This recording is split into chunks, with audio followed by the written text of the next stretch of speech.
learning from lectures, listening and note-taking skills. Since the Middle Ages, the lecture has been the most popular teaching method in universities. It's efficient, flexible, and can be inspirational in the right hands. But taking good lecture notes is a very difficult skill for at least two reasons. First, because lecturers tend to speak faster than listeners can write, taking useful lecture notes can be difficult for some students.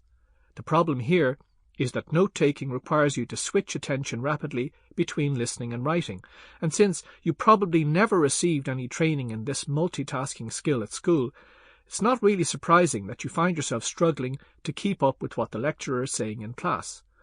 This problem is made worse by the fact that many students mistakenly believe that they have to write down every single word uttered by the lecturer during class, a false assumption that we call the sponge approach to learning. Research shows that top note-takers are highly selective in what they write. They sift what the lecturer says for the main ideas, rather than trying to write down everything. The second difficulty that many students experience during lectures is a loss of concentration. This mental switch-off happens mainly because it's difficult to stay alert during a lecture if you're sitting passively for a long period of time. When combined, these two problems make it difficult for students to get the most out of the lectures that they attend. And so in this section, I'll suggest some practical strategies that will help you to turn lecture attendance into an active learning experience rather than an empty ritual. Interestingly, research shows that good note-takers are not necessarily any more intelligent than poor note-takers, but they have learned the art of thinking along with their lecturer to such an extent that they can anticipate what he or she is likely to say next. By contrast, poor note-takers are so preoccupied with taking down every word uttered in class that they sacrifice understanding for disconnected details. So let's begin. Practical ways of getting the most out of your lectures. In order to improve your listening and note-taking skills, you need to become a more active learner than you are at present. You can do this by performing certain tasks before, during, and after lectures. First, develop a pre-lecture routine.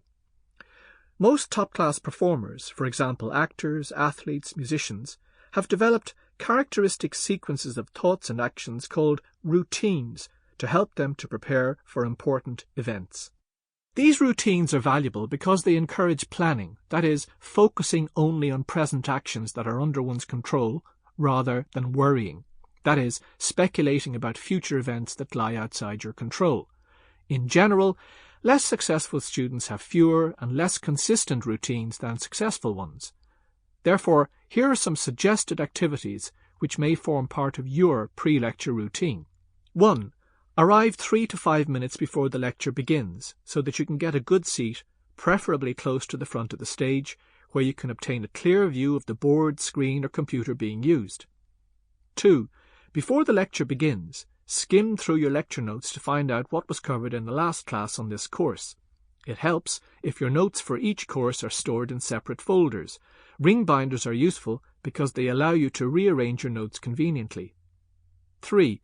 Put the date and name of the lecture at the top of your page. 4. Make sure that you begin your notes for each lecture on a separate page. This will help you to file them properly later. Second, establish a comfortable note-taking style. More is not necessarily better. The way in which you take lecture notes may reveal your approach to learning. In general, adopting a prospector role in note-taking seems to work well. But remember that your lecture notes are only a means to an end, namely private study, not an end in themselves. Unfortunately, many students fall into the trap of believing that just because they possess a set of lecture notes on a topic, they understand it fully.